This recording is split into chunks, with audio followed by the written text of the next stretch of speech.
Hi, and welcome tonight. I'm Cassie. And this is Rebecca. We are with WCU Global Campus Connections. Welcome to Home Brewing with Dr. John Wolf, Keith Tyler, and Darren Bystrom, all members of the Home Brewers of the Palouse. Thank you all for joining us this evening, and we are very excited to have you all here. Please feel free to type your questions in the chat box throughout the presentation, as we are looking forward to hearing from all of you. So I just want to go ahead and introduce our presenters in a little bit more detail here. So let's see, I'm going to start in the middle here with John Wolf. He's currently a professor and geologist in the School of Environment who's been brewing ever since graduate school. Next to him on his right-hand side here today is Darren Bystrom, who works as the systems administrator for the Office of Research and has been brewing for 8 years. And then Keith Tyler, who is a 2008 WSU graduate, a CPA by trade, and a Paradise Creek Brewers financial manager and professional brewer. So we're really excited to have this crew here today. The Home Brewers of the Palouse are a loose-knit group of home brewers located in the Palouse area of Washington State, including but not limited to Pullman, Moscow, and Colfax. So they're a great organization and great community of brewers, and all of our presenters today are a part of that community. We would encourage you to check out their website at brewwithhops.webs.com or check them out on Facebook at Home Brewers of the Palouse. And you can also learn more about upcoming Global Campus Connection events as well at open.wsu.edu. We'll type that in the chat box shortly here as well. And we'll be taking questions in the chat all night. So feel free to get the conversation rolling. Log in, just simply type in a unique username. Anything really will work. And send in your questions, comments, ideas, feedback, and we'll get those comments to our speakers throughout their presentation so that they can answer your questions. And we're going to kick off tonight with a video that we've recorded ahead of time demonstrating their process.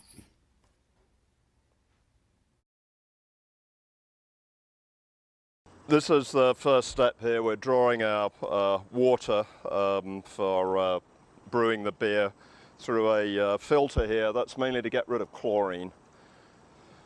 And we're using a measured amount of water here. This is going to be important so that we hit exactly the right temperature when we mix the grains into the water for mashing, as you'll see. We have the malt here that's been crushed, and it'll be ready to mix with the water when the water's hot enough. The malt has to steep in the water in a process called mashing at a fairly precise temperature. We're going to be about 152 degrees Fahrenheit for about an hour. That converts the starch in the grains to sugars. And the sugar is the raw material for that yeast work on to make alcohol. The mash has now been prepared. We're going to let that mash for 1 hour. And over the next hour, the starch in the malt will be converted to sugars, which is what we want for the next stage of the process. So what Keith is doing now is recirculating the wort. This is the sugary solution that we've been producing through enzyme activity in the mash. He's draining some off, pouring it back into the top just to help clear it up and filter it, get the bits out. So now Keith is lautering. That refers to straining the liquid off of the grains for the process called sparging, which is flushing the grains out and rinsing the grains out to make sure we get all of the sugars out. It's on, right? There we go. You know what? Good job. We're now making the last hop addition. We've just killed the heat under the kettle. So these hops will not boil in the wort. The point here is to extract the aroma qualities from the hops to give the beer a hoppy smell after fermentation, which is generally considered a desirable characteristic. Okay, we're now casting the wort into the fermenter through a heat exchanger here. The wort is going to come out into the fermentation vessel between 60 and 70 degrees to chill the wort, and it will then go into the fermentation vessel, and yeast will be added. The yeast can only operate between 60 and 70 degrees, so it's important to chill the wort. It's important to chill the wort quickly, which is the point of the heat exchanger, because otherwise other bacteria, other microorganisms will get in there and spoil the beer. We don't want that. We don't want to give them a chance, so we chill it quickly and then add the yeast. Okay, good evening and thanks for joining us. You've just seen a video, a very speeded up video of a typical brewing session. And what you saw in that video was actually a small-scale version of how commercial breweries, craft breweries, big breweries prepare beer. The process starts with steeping of malt grains in water. This is malted barley. If you have any questions about that, we can talk about it in a little more detail later on. The malted barley is crushed and then steeped in hot water to make sugar, and then that sugar solution later on is fermented to make beer. The mashing process, as it's called, that's the steeping of the grains in water, is quite time consuming, and in just a moment here I'll show you a shortcut that gets around that process. But let's just review what we just saw in the video. The jar I'm holding up here, this is basic malted barley grain. We call it base malt, brewers call it base malt, and 90% of the what ends up as the finished beer, apart from the water of course, typically comes from this type of malt.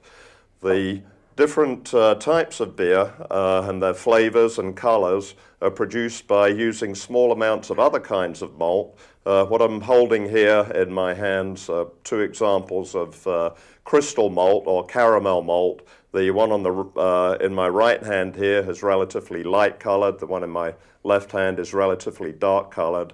And it's by blending these, this is where a lot of the skill of the brewer lies. It's by blending these that we choose in part the type of beer we want to brew. And this growler here, a very nice home brew, this is the beer that we actually brewed in that video that you just saw that was shot about 2 months ago. You can see it's a nice dark amber to copper color, and that color is the product of the types of crystal malt, caramel malt that we used in the beer. Additionally, other types of beer, dark brown to black beer, such as stout and porter, are made by the addition of dark grains. This is a type called chocolate malt here. As you can see, it's pretty much black, and hence you get black beer when you use it. No-brainer, really. Okay, so the mashing process takes about an hour or two to complete. As I mentioned early on, there's a shortcut. You don't actually have to do that at all to make homebrewed beer. You can start out instead with this product, which is called malt extract, that is either a syrup that comes in a can like this, or else a very fine powder that is typically bagged, as you can see here. I'm not going to open the bag because it would make an awful mess. It's a very fine powder, and it tends to go everywhere unless you have a bucket of hot water to dump it in right away. You can skip the mashing process and go straight to boiling the wort, which is the word we use for unfermented beer, by using malt extract. So you might ask, why doesn't everybody do that? Well, there's a trade-off is the answer. Malt extract is much quicker and easier to use, but the trade-off is similar to that of buying a can of soup from the grocery store rather than making your own dish from scratch using fresh ingredients. You just can't make as good beer with malt extract as you can with malt grains, even though it's time-consuming. Once the wort, the sugary solution, that should be pretty much the color of the finished beer like this, is produced, or once the malt extract is dissolved in water, at that point we add hops and we boil the wort. Here's a jar full of hops. The hop is a climbing plant. The flowers of it have been used for at least 1,500 years in brewing. They contribute the characteristic bitter flavor to beer and a lot of the aroma and taste as well. Hops come either in this form, which is the whole flowers of the plant. They are flowers, even though they're green. I don't know how easily you can see this here. These are whole hops, which are a traditional product been used for hundreds of years. Most brewers these days use hop pellets. This is a mildly processed form of the hop, which strips some of the vegetable matter out, concentrates the active ingredients, and puts them in this the concentrated form of these pellets here. And there's as much bittering power in this small mason jar here in these pellets, probably more actually than in this big mason jar of whole hop flowers here. And John, to interrupt you, for those at home, these smell wonderful right now. So oh, that's I'm glad right. he opened them up. Yeah. Before we went on air here, we were passing these jars around, sniffing them from them. Okay, so that's it. Just a very brief overview of ingredients and a little bit about the brewing process. I'm now going to hand it over here to Darren, who's going to talk a little bit about the equipment you'll need.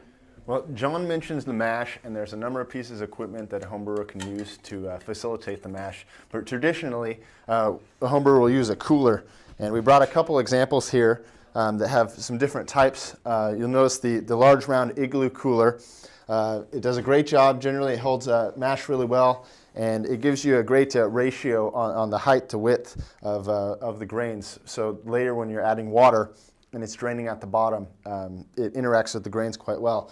If you can actually look inside here, in this particular mash tun, there's a braid at the bottom, and that's to facilitate what usually is referred to as batch sparging. So one would add a predetermined amount of water to the grains and drain out the water completely, and then that will give you the wort. It tends to be quite quick process as opposed to the alternative, which is fly sparging. And here, the rectangular cooler, there's what's called a mash manifold. And at the bottom of this mash manifold, there are a number of holes, and that helps, distribute the runoff of the wort through the grain itself and out into the cooler. Now, you may look at the holes and think, you're going to get some grain particulate through there. Well, during the sparge, part of the process is the grain bed itself is the filter bed.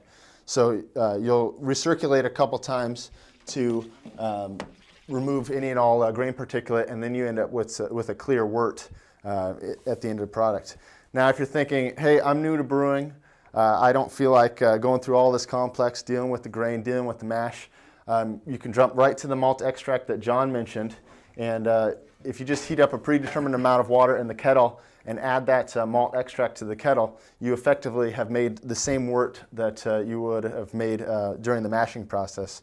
Now, if you are new to homebrewing, you don't have any equipment, I would highly recommend starting with an 8-gallon kettle. It gives you room to grow, so you may do, say on your stovetop, a partial boil with the extract and add water later in the process. But later down the road, if doing an all-grain batch, you may use a 8-gallon kettle, and that saves you time and money having to purchase additional equipment to facilitate the production of the wort. From there, after adding the hops and boiling the wort, you'll want to chill it down, and this is called an immersion chiller, and it basically is a heat exchanger.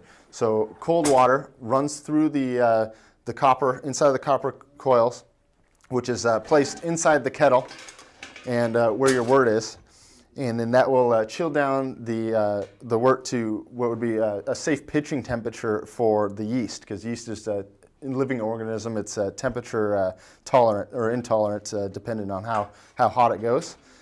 And there's a number of other ingredients or pieces of equipment along the way. So say before adding the wort, when you're transferring it to a fermenter, which can often be a bucket or a carboy, you can take a reading with what's called a hydrometer. And this measures the density of the wort, or the sugar in the water. So you can find out, I guess, whether, or at the end, the starting and finishing gravities will give you the alcohol content of the beer. And you can determine just, I guess, your efficiency of the all grain, or if you're just another piece of information to have. That'll be placed in the testing chamber, just a tube of sorts, along with a sample of wort, and goes in there. An alternative to the hydrometer, and these are getting much cheaper these days, is a refractometer. And it's basically uses light across a prism, and you place just a droplet of wort on the prism, and then look through the eyepiece with some light in the background. And it'll be unfortunately hard to show on camera here, but if there was a sample on the prism, you would see a white area and a blue area that would be across a graph of what's called bricks on the refractometer, and that will give you the amount of sugars that's in this particular sample. So a similar piece of equipment for measuring sugar as the hydrometer. After that, you ferment your beer, and if you have the privilege of using kegs, you can go that way. There's Cornelius kegs. Unfortunately, we do not have one here today, but a lot of beginning brewers will bottle beer. You can use your standard bottle. You can reuse bottles that you get from purchased beer, or you can buy bottles online, and then you can buy crown caps as well. And this one in particular is an oxygen-absorbing cap. It has this small film of plastic that helps prevent oxygen from getting into the beer. And you can cap that particular bottle by using a capper such as this. This is an older, well-built one. Most modern ones are plastic, and it just goes on the top. And I'm doing a poor job at it right now, but if one does it well, if one does it well, it will cap properly. And some other pieces of equipment for measuring during the bottling process. This is a very handy piece of equipment. It's called an auto siphon.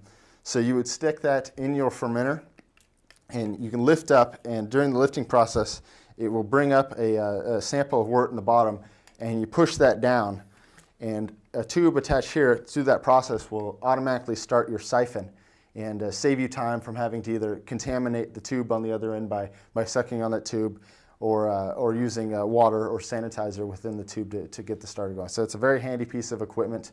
Additionally, in bottling, this is called a bottling wand. And so the end of the tubing that would be attached to the auto siphon would be attached to this, and there's a spring mechanism at the bottom. And so that you would just place that within your bottle and push down, and the wort would fill from the bottom to the top, and then you pull out, the spring mechanism stops, and you can cap from there. An important piece of equipment throughout the entire process is temperature. We have a couple of thermometers here. This can be purchased for $5. You can buy digital ones as well. It's just a good means of knowing where you're at in the process and moving along from there. And I guess with that, so fermentation process and yeast, Keith is going to talk about some facets there. All right, so I get to talk about fermentation, which is where all the fun stuff happens in beer. That's what turns the sugary wort solution that John talked about into what we call beer. Like Darren mentioned, we want to quickly chill our wort after the boil. From there, we're going to transfer that to a fermenter of some sort. It can be a food-grade plastic bucket, a large glass bottle called a carboy. If you get more into home brewing and you want to spend a lot of money, you can get a conical stainless steel fermenter. There are a lot of options out there. But the main point I want to make with fermentation is that the top priority is sanitation.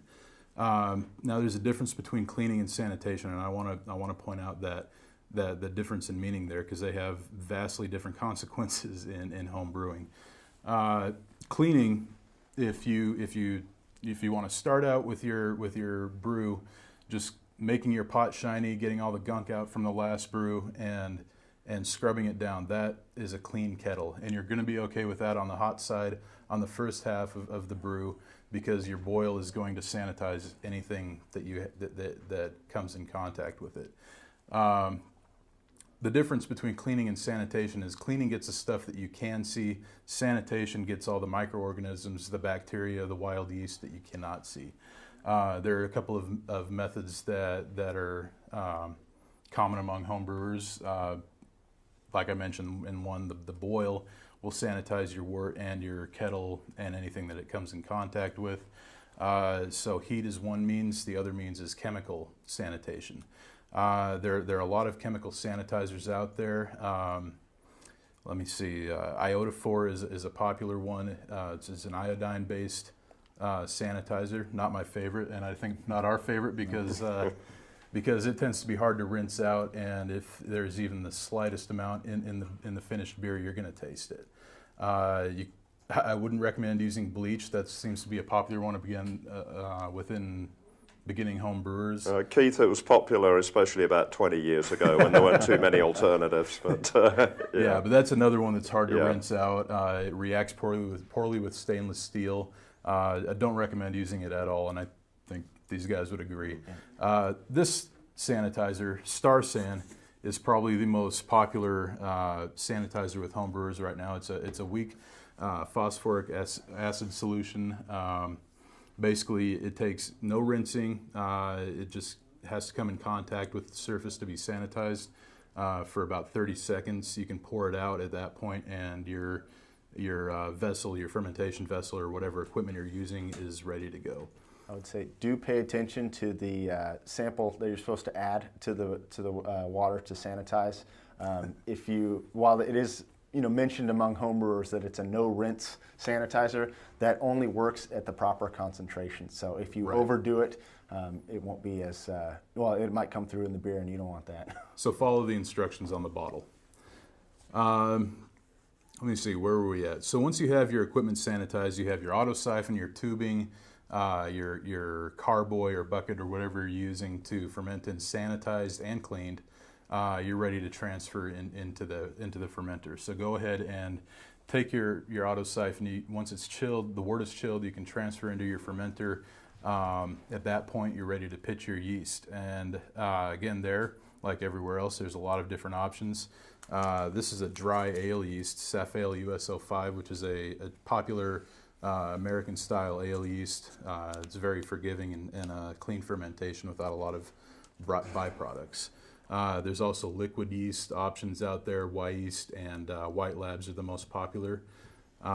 Just pay attention to the type of yeast that you're using and make sure it matches up with the style of beer you want, because you can get vastly different results based on the yeast that you use. You can pitch the yeast directly into your wort at that point. I would take a gravity reading like Darren mentioned with your hydrometer or refractometer, so you know what your starting gravity is. Let's see. At that point, cap off the fermenter with your airlock or a blow-off hose. This is normally inserted into a bung or a stopper of some type that I did not happen to bring today, and goes into the neck of the carboy or into the hole in the top of the bucket. At that point, the next most important thing in brewing is temperature control, which is important throughout the brewing process, but also very much so in fermentation. Most yeast have a specific temperature range that they are most effective and most true to style within. Just pay attention to what that temperature range is. I would say for most ale yeasts, probably mid-60s ambient temperatures, so mid to high 60s temperature of the beer in the carboy is where you want to hit. So a good place, if you don't have a temperature controlled refrigerator or fermentation chamber of some type, is just a dark, cool basement area, somewhere that not a lot of light is going to hit, and you're not going to get a lot of wild temperature swings or anything like that. Throughout the fermentation process, once you pitch your yeast, you should see some activity, some bubbles, kreuzen as it's called, in the beer forming within 12 to 24 hours or so. Depending on the beer and depending on how happy you make the yeast, it can be anywhere from, I've had them as short as under an hour to, when I vastly overpitched, under an hour to as much as 36 hours without any problems. But typically the quicker that it goes off, the better off you are, because the sooner the yeast start producing ethanol, the less likely you are to have any kind of infection problem. Once it's fermented, the next thing to check is your final gravity. Once the airlock has stopped bubbling after about 1 to 2 weeks usually, I would start taking final gravity readings on a day-to-day basis. Once you hit a period of time of 2 to 3 days where your gravity hasn't changed, you're probably at your final gravity, and you can calculate your alcohol percentage and go ahead to bottling at that point. So once you're ready to bottle, we'll skip kegging for now, I think. But Yeah. we'll just talk about bottling. Like Darren mentioned, you have the bottles that you're going to use. Typically, the 12-ounce bottle is the most standard. A lot of homebrewers like to use the 22-ounce bomber bottles. These are nice because you only have to fill about half of as many as you would as a 12-ounce bottle. This is another option. It's called an easy cap bottle. A lot of the Grolsch style bottles are the same thing, where you have a flip top cap. You can just fill it, hit the lever down, and you're good to go. So you don't have to worry about the capping. But before that, again, make sure your bottles are sanitary. You can do that pretty easily with heat. Make sure they're cleaned out. You can put them in the oven. You can rinse them with Star San. A lot of options there. Just make sure they're sanitized before you start filling. You're going to want to, if you're bottling, bottle conditioning means that instead of force carbonating your beer with a CO2 tank, you're going to let the yeast do the work and give it some additional sugar to ferment in the bottle and create CO2 that'll be reabsorbed into the beer. Typically, for a 5-gallon batch of most beers, about 4 ounces will give you 2.6 volumes of CO2, which is about average for most ales, I would say. 2.4 to Roughly, 2.6 probably. yeah. Yeah. So what you want to do with a priming sugar is typically, you can use any fermentable sugar, honey, table sugar. The most common is probably dextrose or corn sugar, which you just take your measured amount based on the amount of volumes of CO2 you want. So the level of carbonation will rise as you have more volumes of CO2. And boil that with a measured amount of water. So about when I bottle condition, I'll do the 4 ounces with about 12 ounces of water, boil it, let it cool, and then I'll put it into a racking bucket here, or a bottling bucket, which is just a simple food grade white bucket with a valve attached to it. You can pour the sugar in there, rack the beer on top of that from your carboy or whatever fermenter you're using an auto siphon. That makes sure that the priming sugar is well mixed, and you're not going to have any issues of one bottle having more sugar in it than the other, which can cause big problems down the road with bottle bombs, which are always fun. If you have too much CO2 in the bottle, more pressure than the bottle will handle, they tend to explode, which is no fun for anybody. Okay, so we're going to rack the beer on top of the priming sugar, and then can you hand me that bottling wand? Yeah. What I like to do is this bottling wand has a short length of hose on it. Again, make sure it's sanitary.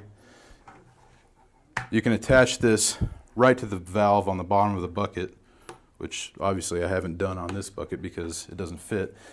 But you can hang this over the edge of a table, attach the bottling wand to the bucket, and then you can just use the bottle to fill up. Once you're full, cap it up like Darren demonstrated. Or attempted to demonstrate. Poorly. And once it's capped up, you can just let them sit at room temperature for about 3 weeks. Give it at least 3 weeks, I should say. That'll give time for the yeast to re-ferment the additional sugar, produce the CO2, and give it time to reabsorb into the beer. At that point, you can chill it and drink what you made. Share it as well. Share lots of it. Yeah, your friends will appreciate it. Definitely. Keeping it longer than 3 weeks? It just depends on the type of beer, usually. Some beers, especially higher gravity beers, tend to improve with aging. Ballpark there. I would say, a non-hoppy beer, say above 6%, is going to benefit from some age, particularly if you're getting in the 8 to 10% range. But for instance, if you're using hops, say you make an IPA or a pale ale, excuse me, you'll want to drink those fresher because there's volatile compounds in the hops that will start to dissipate with age. So there's some key points there, but certainly on the higher alcohol beers, they will benefit from a little maturation. Higher alcohol beers where you may be able to taste the alcohol right away. That tends to go away with age, or at least it'll reduce. And the other thing, which is close to Darren and I's hearts, is sour beers, which is not for this class, but bacteria in those beers will take up to a year and beyond to fully mature. So we got a couple questions. Great. I'd love to hear it. Okay. Questions. One of the first questions that came in at the beginning here was, when and where is Hops meeting these days? Oh, perfect. Hops, we meet every third Wednesday of the month, which is at Paradise Creek Brewery in their basement there. They're gracious hosts for us at 6 p.m. Feel free to stop by, learn something. It's a great group of people, and ideally we get some more new faces and can share some beer with one another. Great. Another question. Are there any home brew shops in the Pullman, Moscow area? Yes, there's Tri-State is probably the best one. They've got a good range of ingredients. They have stuff for the beginning brewer. They have all of the things that we've just shown here, hops, malt, malt extract, yeast, sanitizer, all of the equipment, the various buckets, carboys, and plenty of equipment that we didn't bring along tonight. Also, Market Time Drug have some home brew supplies, again in Moscow. There isn't a store in Pullman. A little further afield, there's a very good store recently opened in Spokane, new homebrew and bottles that's highly recommended. Former Hops member opened that Former one up. Hops member, yeah. So he knows his stuff too. How much kids wouldn't expect to invest up front, and if they're on a budget, what are they looking at? How cheap could you do it, I guess, and still get a good beer? That's a really good question. You can certainly get all you need to start for under $100, depending on how much of the stuff you might have already. Like food grade plastic buckets and so forth. Big old kettle. Yeah. You might be able to do it for $50 or $60. But really, you can spend as much as you want. Earlier on this evening, Darren and I were talking about one catalog item that's basically a complete automated home brewery, but it's $35,000. So, but between about $60 and $35,000, there's a lot of leeway. The great thing about home brewing is there's a lot of opportunity for DIYing your equipment. So you can save a lot of money by just making the stuff yourself. Do you guys ever attend any beer events and put out your guys' beer? I don't know if we've had the opportunity to share. Lentil Fest this year we were approached, but unfortunately timing-wise it did not work out. Next year I think we might have a presence. We're going to work out the legalities and the details there, but we will be there, though. Aren't you our Lentil Festival chairman? Yeah. Oh yeah, Keith is our Lentil chairman. So I guess for those who are going to be in the Pullman area next end of August or so, We'll be around probably on the Saturday event. Details forthcoming, but certainly on the horizon. And for those of you at a distance, I think Lentil Festival is a great time to come out to Pullman. There's a lot going on. You can catch a football game, you can go to the whole festival, and it sounds like you can try some hops brew this coming fall. So think about taking a trip out. Let's see. Other questions coming in. Can you talk a little bit more about the kits? Kind of what would a kit contain? Equipment or ingredients? Did Both. they mention? Both, Okay. I think. Well, you want to talk about equipment? I can talk about ingredients. Yes, certainly. A standard starter kit equipment-wise will generally include certainly a kettle, a hydrometer, and then a thermometer as well. Oftentimes, they will also include a capper such as this. We did not show this earlier, but these are hop bags. This is a muslin bag, and it's used. You can add hops to the kettle to keep them contained. This is a nylon bag. You can use a paint strainer bag at Home Depot. They're around a couple bucks, or you can tend to get some pricier ones that have drawstrings that are more suited for reuse. From there, what else can you guys think of that might be? Certainly a carboy or bucket is going to be in the starter kit.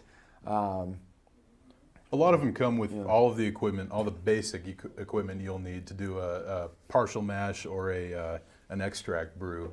So it'll include the bottling wand, it'll include a few caps and a capper, just all the basic equipment that you need. Typically, I think the pre-assembled kits, if you need everything, are going to be closer to $150 or so, if I remember correctly, and as much as several hundred, I believe. But those tend to be a lot more inclusive and have optional equipment such as the chiller. In terms of ingredients, the kits cover the full range, so you can buy more or less what you want. The most basic kits of all consist of cans like this of what's called hopped malt extract. That's about as close to instant beer as you can get. You dissolve it in hot water, bring it to the boil, let it cool, and add yeast. And it takes up about half an hour of your time. And as you probably guessed from what we were saying earlier, the results are not very good. They can be, though. A little controversy over there. Well, if you, I guess to interject there on the controversy, I've done one extract since going all grain, and I used a number of ingredients, including fresh hops and steeping grain. So it wasn't pure, pre-hopped extract. Right? Yeah, that's. I think that's what John was trying to get at. Is the pre-hopped extract is limited in what you can do with the beer. Right. And then the next level is what Darren just talked about. You take basic malt extract like this, nothing else has been done to it. You steep your own specialty grains such as crystal malt and then boil it with hops. So that's similar to the full-blown process, except you're skipping the mash step. And then the most advanced kits actually have all the ingredients you need for a complete mash process. They have the base malt, pale malt, all the specialty malts, crystal malts, dark malts, hops, yeast, and many of the bigger online suppliers, some of which are in the information we've given you, do a lot of their business this way now with these fairly elaborate kits. Right. Can you guys tell us how to determine the ABV of beer? Okay, so like I mentioned, before you ferment, you take an original gravity reading, and typically that's going to be on the higher end of the range here. This hydrometer goes up to 1.070, which is basically a 7% additional solution of sugar in the water. As the beer ferments, you're going to be replacing, the yeast is going to be converting that sugar into ethanol, which is less dense than the sugar. Actually, the ethanol is less dense than the water. So that reading, as the fermentation process goes through, it's going to decrease and decrease until you get to your final gravity reading, which may be anywhere from 8 points to 15, 20, depending on the style of beer. What you do to calculate the alcohol percentage is take the difference between your original and final gravity reading. So if we started at 50 points or 1.050 and ended at 10 points or 1.010, you have a difference of 0.04. With that difference, you can calculate the alcohol percentage. Just a quick and dirty calculation is multiply that by 131, and that'll give you your percentage. There's a lot of other ways around it. You can find calculators online, but pretty much all of them are going to be based on the difference between your beginning and final gravity. Okay, wow. And that's fairly accurate too. It is, and If it's you a lot want to easier know than the it sounds. exact alcohol content, you need an analytical lab. Most Right. home brewers are not working to those fine tolerances. So this method that Keith just outlined is probably accurate to what, plus or minus about 0.2%. It's pretty I'd say. close, yeah. And John mentioned the analytical lab. There is a lab that just, it was a couple years now, called Hop Analytics that caters towards home brewers. Alpha Analytics? Or Alpha Analytics, excuse me. And they're out of Yakima, over at Hops Direct. And I personally have not used them just because I hadn't felt the need. But certainly, if you really want to know the fine-tuned details of say, the alcohol content or the IBU content, just the bitterness content, you can go from there and submit it. Yeah, those guys will give you the I'm going to have to remember which ones they give you, but they give you the 4 basic things you need to know with your beer, which is your alcohol percentage, your IBUs, your acidity or pH level, and your color, I believe. Yeah. And it costs, it's only about $7 plus the cost of shipping a 6-pack to the lab, so it's really pretty approachable. Although unfortunately, it's a whole 6-pack. Right. Yeah, but they only need 1 5-gallon bottle bag. of beer to do this, so they're drinking the other 5. Yeah. Okay, a couple other questions here. What are some good beers to start with at home, and what's the advantage of all grain? I think I know what you're going to say, but so what's a good beer to start with, and what are some of the advantages of all grain? A style to brew? I think so. Like most- going for a certain type. I'd imagine most home brewers start off with either a pale ale or a stout. I'm guessing. The stout in particular is one of the more forgiving styles. If you're using malt extract, you can just steep dark grains in the malt extract dissolved in water, and then boil with hops, and you'll get a pretty acceptable beer. There are different colors of malt extract, Yeah. rated, light extract, amber extract. I would recommend, if you're doing a stout, use light extract and then add the steeping grains, the black malt or the roasted barley to really get that color, because it does not take much to get it dark. And the darker malt extracts tend to give you some off flavors. One other point to make is that when you're beginning, pretty much any of the beer styles, well, I shouldn't say that, most of the beer styles are going to have the same process to brew and ferment.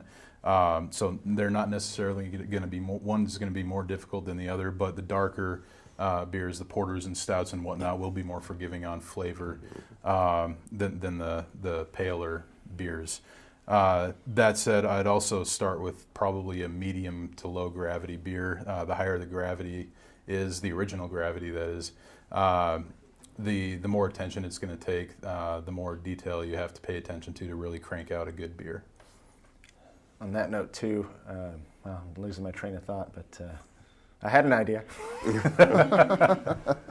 Part of the question was, what's the advantage of all grain? Is that right, Rebecca? Well, the advantage is simply flavor. You can brew awful beer using the all grain procedure, just as you can cook from scratch and make an awful dish. But the potential is that you can, in both cases, you can do much better than any canned product. Yeah. Basically. I was thinking of your canned soup analogy. Yeah.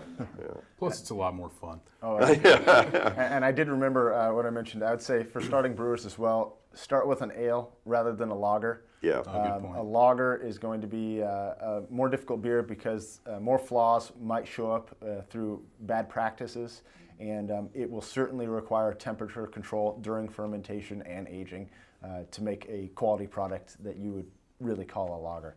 So an ale is going to be a good one to start with. Another question, have you made beer with grains other than barley, and is this still considered beer?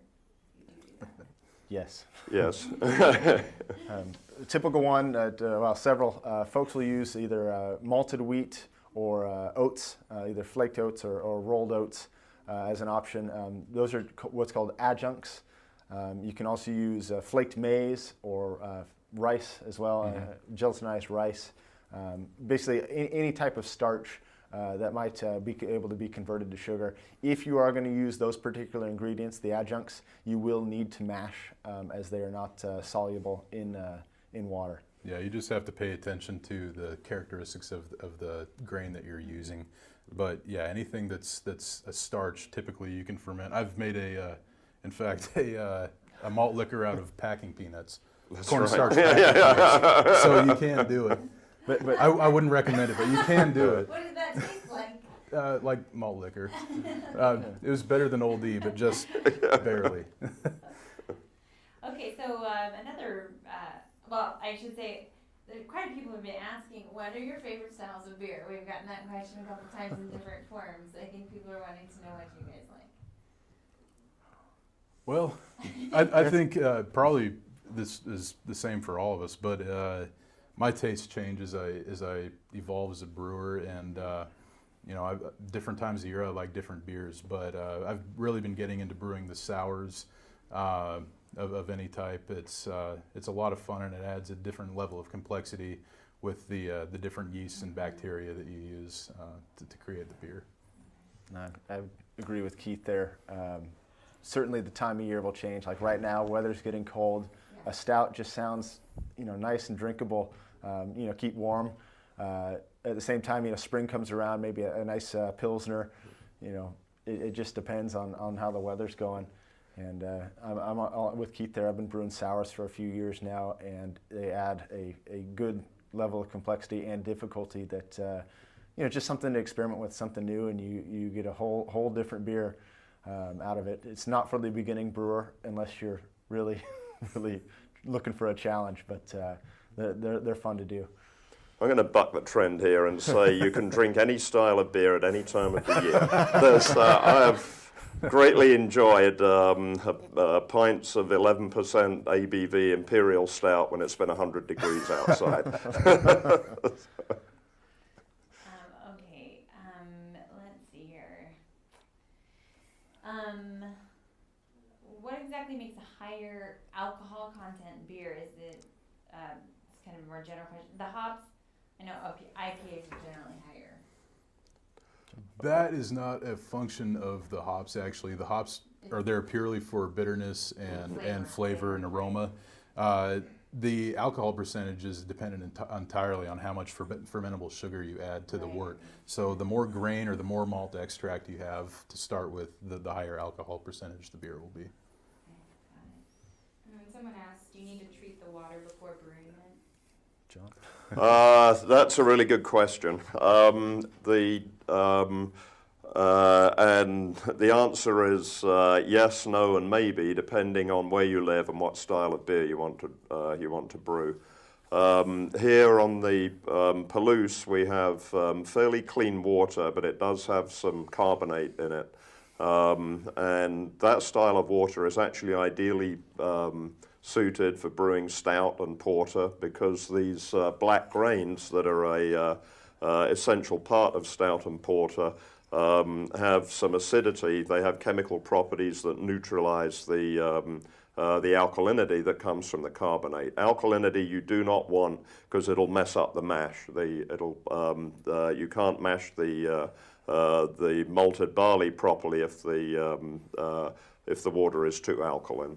The way to get around that, if you want to make a pale beer, is to add gypsum to the water. This actually has an effect. Actually, could we go to the PowerPoint?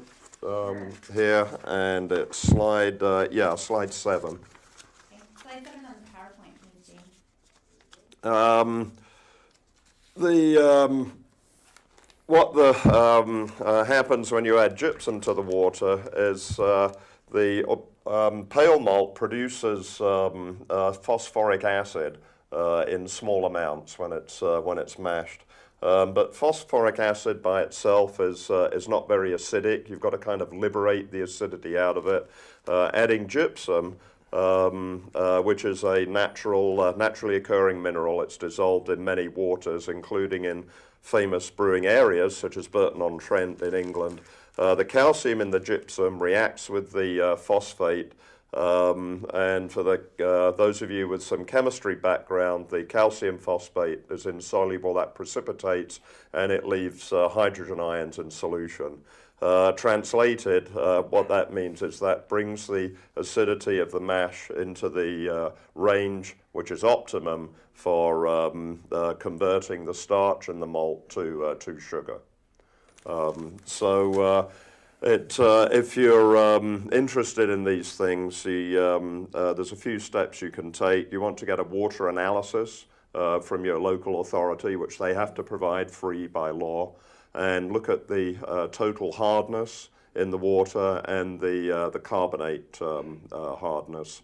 If the calcium content and magnesium content of the water are quite high, then you're probably good for just about any style of beer. If they're low and the total hardness or carbonate hardness is high, then you definitely need to add gypsum.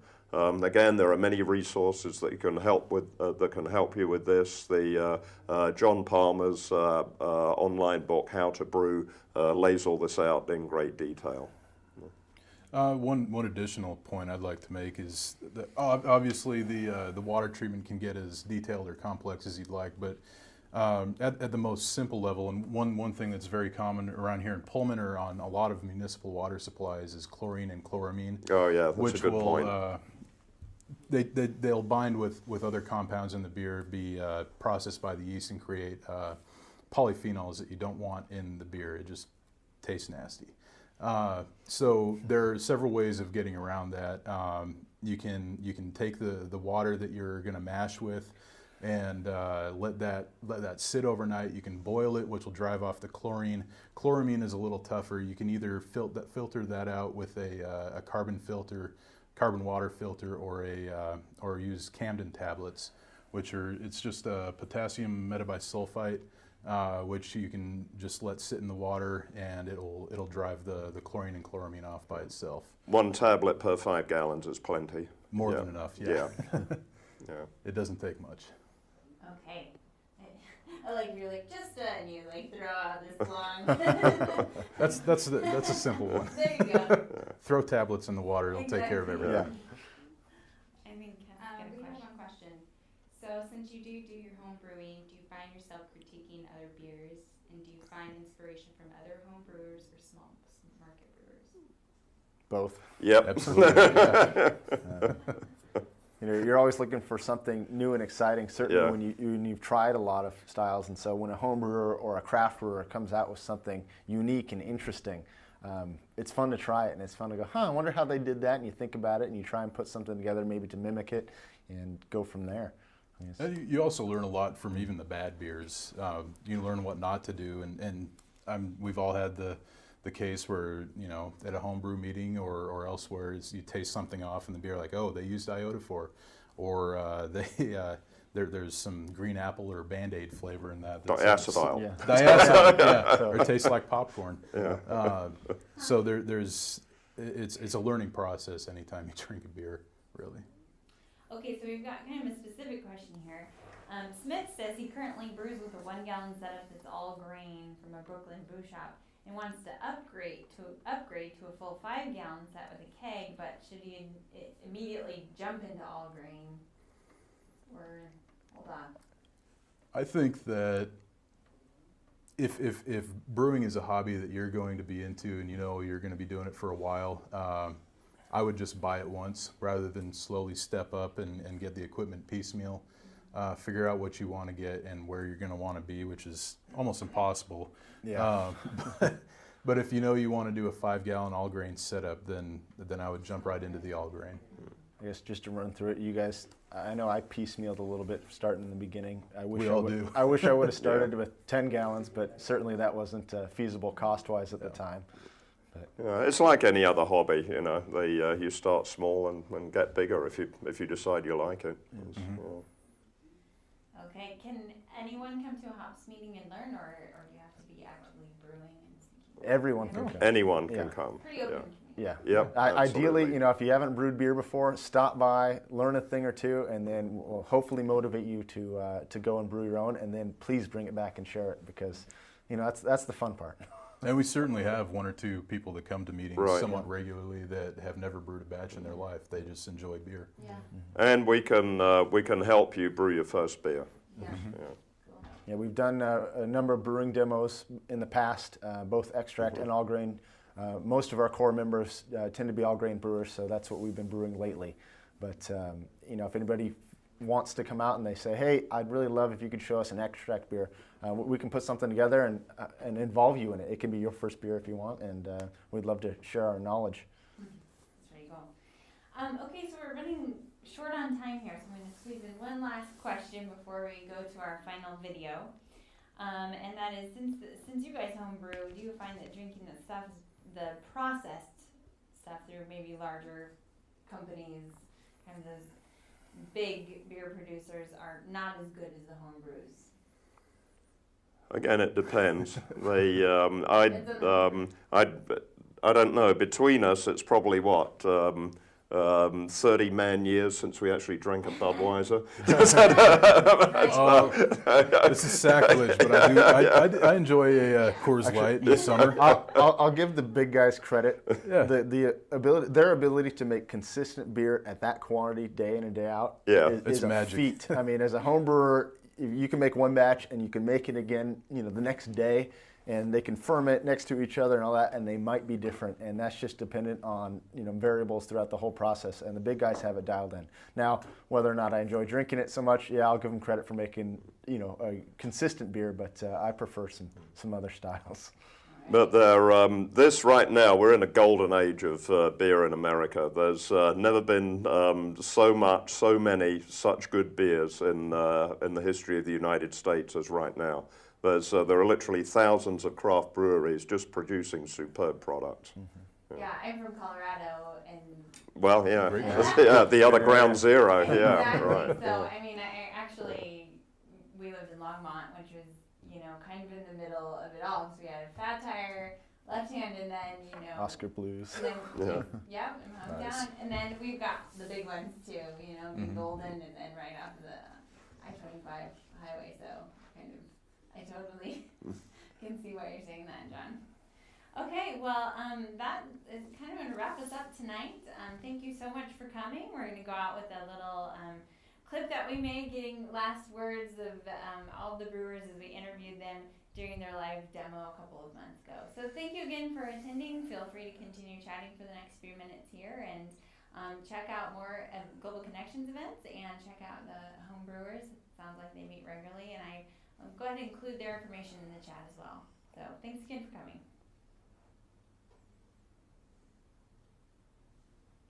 Fulfilling, and personally rewarding, and I love beer. It's like any other creative act. You're making your own thing. You know, an artist probably feels the same way. It's something you've done yourself from your own resources, your own knowledge and skill. And if the results are good, you give yourself a pat on the back. If the results are bad, you, I guess, just deal with your depression by drinking it away.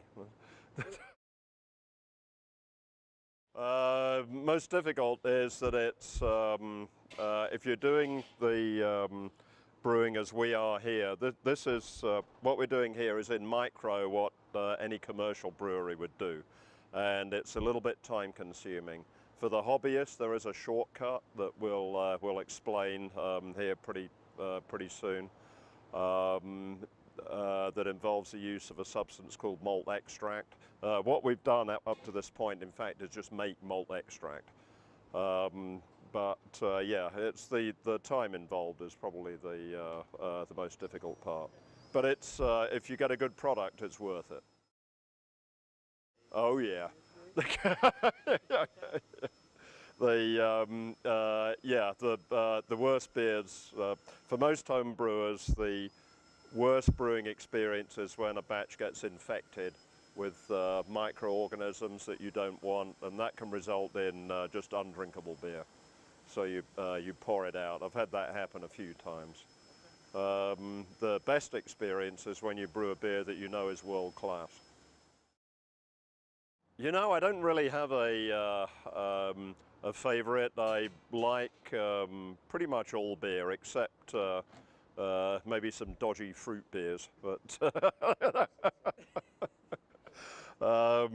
my favorite style of beer to drink is English bitter, like we're brewing here at the moment, and dark beers such as Porter, Stout, and Munich, Dunkel, and Bock. Yes, I brew because it's it's intriguing. There's a lot going on. There's good friends to be had, and at the very end, you have something to drink and share and enjoy. What I enjoy most about home brewing, it's a phenomenal mixture of both art and science.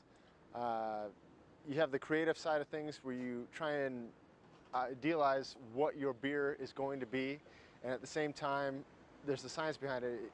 There's a number of factors, chemistry, biology, that take a huge part into making a good beer, and trying to get everything together to make it excellent is a lot of work. It can be a lot of work. For instance, stopping by here, hauling our equipment, there's a lot of manual labor involved. The bigger breweries that do it professionally, having everything in place makes it a lot simpler, and someday putting either a home system that's in one place or brewing professionally would be a lot of fun. Advice I would give to beginning brewers, try and keep it simple. There's so many things you can find on the internet, so much information, so many books to read, but what it comes down to is just paying attention to the various things such as temperature. I mean, just paying attention to temperature both in your mash, if you happen to be all grain, or if you start extract just at the very end of things, fermentation temperature is going to make a world of difference in a good beer. And from there you can research and go into something much more elaborate and take it from there. I originally got started, a roommate had a Mr. Beer kit some 8 or 9 years ago that made terrible beer. And I remember thinking, I can do better than this. And so I ended up researching for a while and decided, yeah, this is gonna be a lot of fun. And 8 years later, yeah, it's still a blast. It's still enjoyable, and I can't imagine having a better hobby. You know, there's a lot of things I like about home brewing.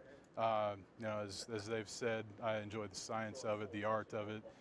There's always something new to brew, and you never get bored doing it. So I found it's something that's just, there's always something new to learn, new processes to check out, and it's just a lot of fun all around.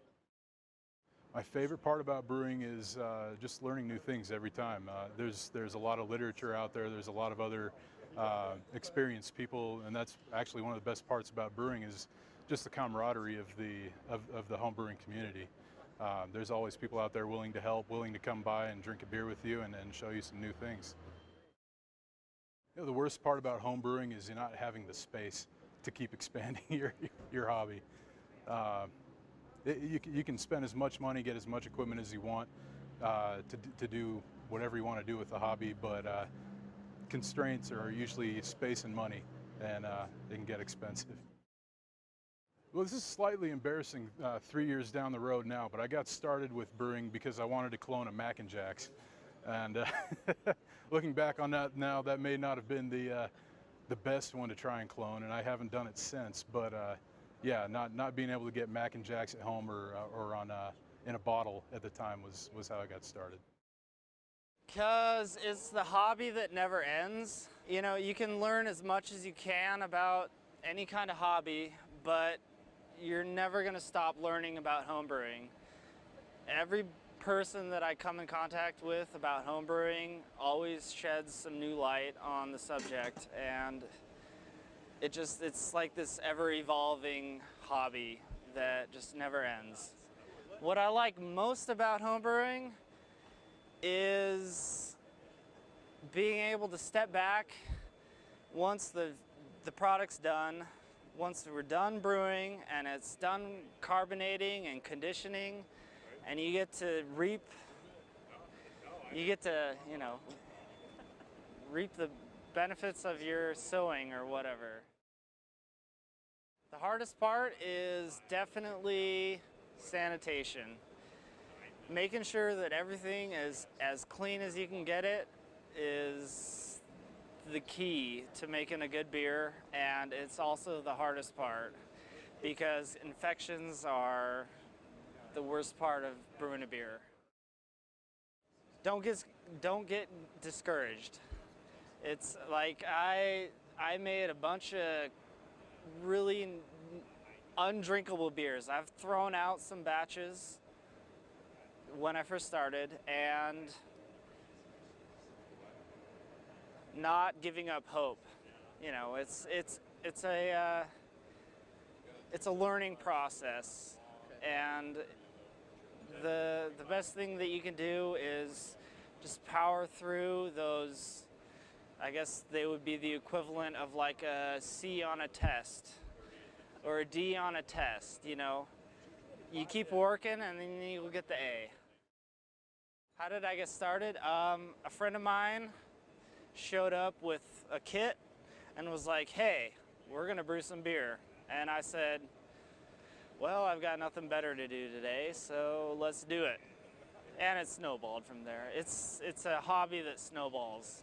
Once you get started, you're a brewer after it starts.